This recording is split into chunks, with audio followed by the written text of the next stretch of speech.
This is Nikhil Sharma for LowKickMMA. I'm delighted to be joined by Billy Goff after his win at Dana White's Contender Series. Hey, Billy, it's a pleasure to have you here with us. How are you feeling today? Fantastic. Thanks for having me.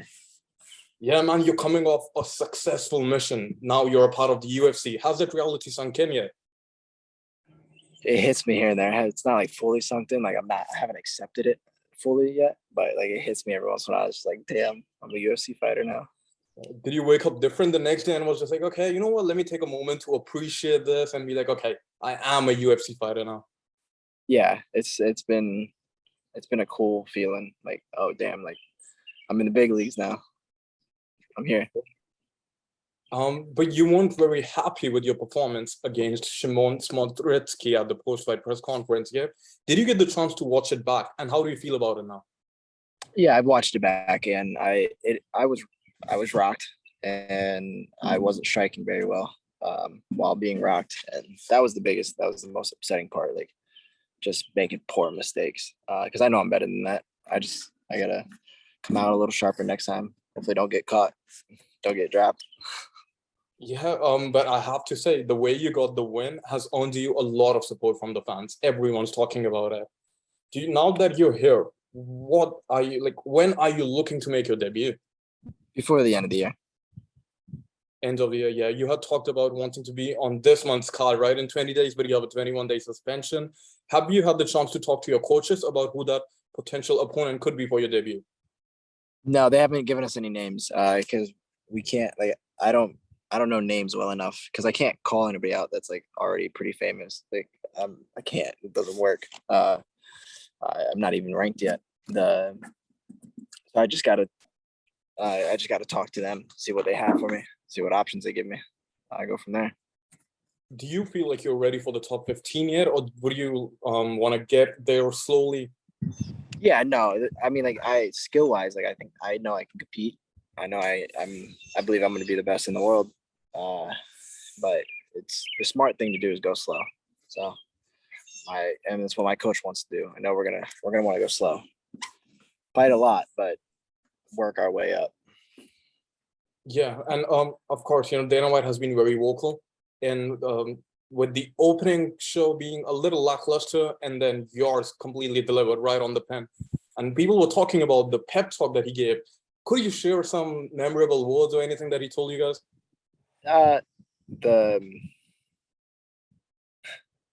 He had to restart it like 3 times because more fighters just kept walking in because they relate. But it was a good speech. Like one of the guys that was sitting next to me was getting all hyped up about it, and he loved it. He was cheering on the way back when we were back to the locker rooms too. But I don't. I was the first fight. I was warming up. I didn't care too much what he had to say. Nothing against him. It's just I got to fight, and all he said basically is just come fight. Like you guys are the best in the world outside of that's not ranked. That's not in the UFC. That's why the matchmakers picked you. So come fight. Like show up ready to fight. I always am. I'm always gonna put on a fight. I'm never gonna hang back and relax. Yeah, you're someone who's always looking for the finish and almost always gets it too. So I'm sure everyone who watched the fight is very excited to have you in the organization. And Dana, he's given us some precious gems over the years, from the Ultimate Fighter to the Contender Series. So that's why I was just curious to see if he dropped any of those rare gems. But he was also raving about the fact that the show trended #1 everywhere for the first time ever too. Do you feel like you realize the unique opportunity you just won, the millions of eyeballs and whatnot? And if you do, what are your plans ahead to entertain fans outside of the octagon? Oh, I gotta start doing a better job at social media. I gotta start making better content, being a little more like diligent about it, being professional about it, and like consistently making content and doing stuff to pull in more of a fan base. Because it's something that I don't care to do too much right now. I hate social media. But yeah, it was a great opportunity, and I just gotta. That's why I want to fight before. I want to fight soon, so I can ride that going into a fight. Keep everybody still entertained while I got them. Wow, that's a very smart approach. I didn't even think about that, but now that you just said it, it's like you want to keep that momentum up and ride the wave into your first fight, right? Yeah. I did want to ask you, Bill, after your win against Hobson Gracie Jr. at Bellator 254, you informed the reporters that you will be going to work a 10-hour shift, like hours after that. Do you feel like now, with the contract that you won, that's going to be a distant memory? Yeah, so I worked today and I worked yesterday and I gotta work tomorrow. So I'm still working, but I've been talking about it and I've been thinking about it a lot. I gotta sit down and I gotta figure out exactly, I gotta just crunch numbers and figure out, all right, can I leave? Can I comfortably, do I got the option to start training full time? So we'll see. I also, with all this attention, I'm going to be able to get more sponsors and I'll be able to get higher sponsors. So that's going to change. That's going to help with that as well. So I don't know exactly what I'm going to be able to believe, but I'm at that point where, yeah, if it's not right now, it's going to be pretty soon that I'm going to be able to leave. So pretty happy about that. Does it factor into your social media marketing or your plan to, in regards to the content that you upload, that maybe being a little outrageous, some might say, or something like that would get you more eyeballs and put you in a position where you have that freedom to do it? Yeah, it would. It would certainly get me more eyeballs, but I really don't want to. I don't want to pretend to be anybody else. So I don't have to do that right now. Like if I get into the UFC and everybody thinks I'm boring and nobody wants to watch me fight, then I'll cross that bridge when I get there. But as of right now, I think my fights are pretty exciting, so I'm not too worried about it. Yeah, I'll back you 100 times on that. You're a very exciting fighter, and I can't wait for your debut. I did want to ask you though, is there any fighter in the UFC that you look up to, someone whose career you'd like to have for yourself? Someone's career, DC or GSP. DC, just because I think he's one of the better, like, even though he didn't do, like, people say he's not as good as John Jones. Personally, I think he's better than John Jones, skill wise, because he's so much shorter and he has such a shorter reach. Like, and he's still doing really well. He's the better fighter. But GSP, DC, guys who made an influence on the sport, who like changed, like, oh, this is the way you should do it. If you want to be the best, this is what guys are doing. Like people who revolutionize the sport. Like I look up to that kind of stuff. So you really want to carve your legacy, leave an impression on the game by the time you're done then? Yeah, the biggest one. Oh, biggest one. If I ask you, who do you think has left the biggest impression on the sport so far? GSP. In what way? Because he's been the least, he's been the longest inactive fighter, and he's still talked about so much. It's just his name carries so much weight that he still he doesn't do anything. He doesn't fight anymore. And he's been the longest inactive fighter, I'm pretty sure. That still gets talked about as one of the best that's ever done it. Yeah, GSP. I don't know. I don't know when the last, like, I don't know if Anderson Silva fought, like when his last fight was. John Jones is still technically active, I think.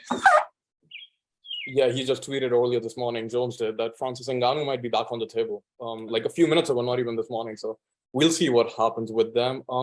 You said DC was a better fighter, in your opinion, than Jones because of the reach thing, right? When you look at the fights and then the picogram thing comes up along with a bunch of other issues, and DC has spoken about this too, where it's like, even though you've lost, you haven't really lost, right? Because the level wasn't playing, like the playing field wasn't level. But still, there's that mental aspect to it where, like, how do you overcome that? You know what I mean?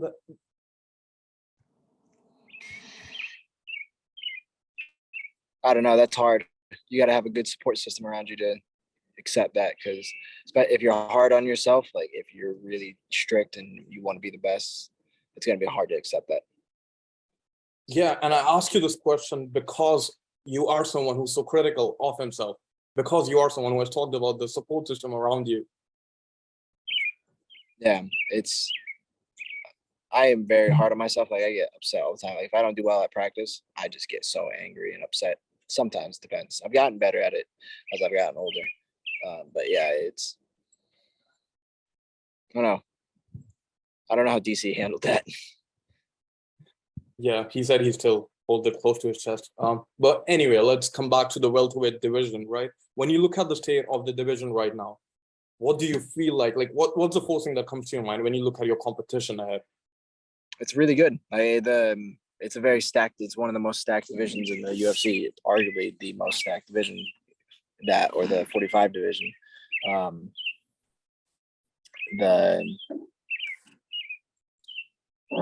It's just exciting.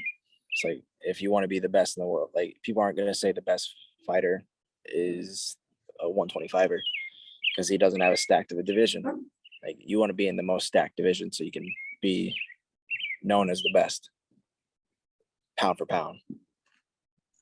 Yeah, certainly. And the division king right now is also the pound for pound king. So that just proves the point even more. Who do you believe will be the champion by the time you're in the mix of title contention? Oh, God. I have no idea. Because I don't see it being, Usman's going to be gone soon. And I don't know who's going to take it. Depends on who's still around and who wants it.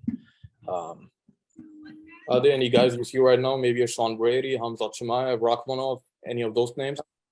I don't think Chimaev is going to have a long career because he's already talked about getting the title, defending it a couple times, and then leaving. So I don't know what he's going to want to do. I don't know how long his career is going to last. I think he could definitely have the title. I mean, he's fucking good as shit, so he could absolutely have it. But I don't see too many people who are in the top, because the top 5 is stacked. It's got Colby, it's got Burns, it's got Covington. I already said Colby. It's got Chimaev. It's got Brady. It's got Wonder Boy's up there. Like, you got a bunch of guys who could be title contenders on a good day.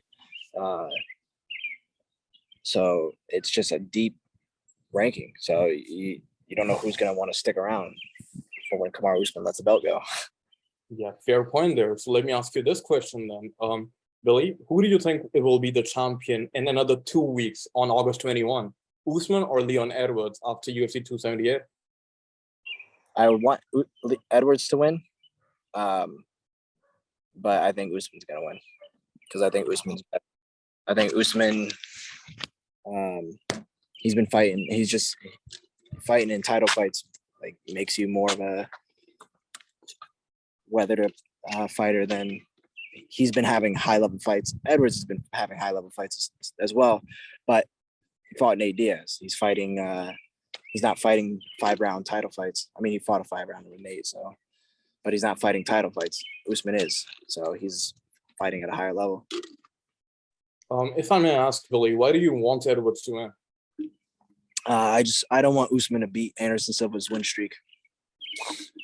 I see. Yeah, okay. Fair enough. So Billy, you were also the Cage Warriors champion and the CES double champion, right? Are you aiming to join the champ exclusive club in the UFC as well down the line? Absolutely. I mean, you have to if you want to go down as the best ever. It's just, you have to. I'm talking about GSP, the welterweight champion. That's the division you're going to enter into. And then he became the middleweight champion, who nobody saw coming, right? So is that the division you're eyeing in, middleweight? And what are your thoughts on it right now? Yeah, I'm only going to go up. I'm not going back down.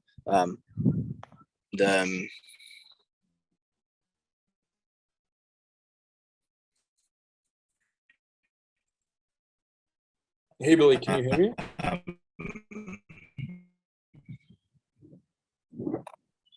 That's another division that's kind of held up with Adesanya. Yeah. Hey, Billy, can you hear me? There seems to be some connection issues. Yeah. So you were sharing your thoughts on the division and, of course, the champion. Izzy, what do you think of him? He's really good. And he's doing a good job at keeping the belt. And I think he's going to keep doing a good job at keeping the belt.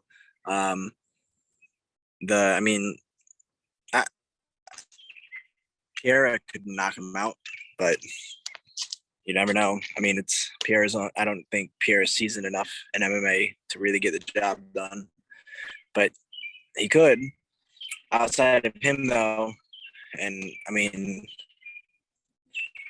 maybe if you give Robert Whittaker another shot, I don't see anybody else moving out of the signing for a little while. Yeah. Hey, Billy, can you hear me? You froze there for a second. Hey, okay. Yes, now we have you back. Yeah, so you were saying like, you see that Pereira could knock out Izzy, but then again, it's not sure because he doesn't have a lot of experience in MMA. Now, first, I would like to thank you for taking the time out of your day, Billy, to help this. Yeah, I think. Yeah. To help this. Yeah, Okay, I'm sorry. You're good, man. We'll edit this part out. Don't worry about it. So yeah, I'll just restart with the last part, okay? So first, Billy, I would like to thank you for taking the time out of your day to have this interview here with us. It's been a pleasure talking to you. And before we wrap this, I would like to give you the floor to give a shout out to sponsors, teammates, or anyone else you would like to. Yeah, absolutely. Just super excited for all that's to come. I'm so grateful for my teammates down at my gym, Team Dexter Valley Tudo, my coach Dex, my teammates Austin, Jake. They're part of the reason that I'm here. I wouldn't be able to do this without them, and I'm so grateful for them. Follow their Instagram page, Team Dexter Valley Tudo. You can see all my teammates journey through it. Follow my Instagram, my Twitter, Billy M. Goff. Huge thank you to my sponsors, Nummy's Bakery, Cardboard Kids, Bushetto Training, Flats Tattoo. They're helping out with my camp. I'm just really grateful for everybody. Thank you again, Billy, for taking the time out. It's been a pleasure. I'm super excited for your debut and wish you all the best ahead, man. Absolutely. Thanks for having me. Make sure to subscribe to the LowKickMMA YouTube channel for all the latest news, event previews, and interviews with some of the biggest stars in MMA.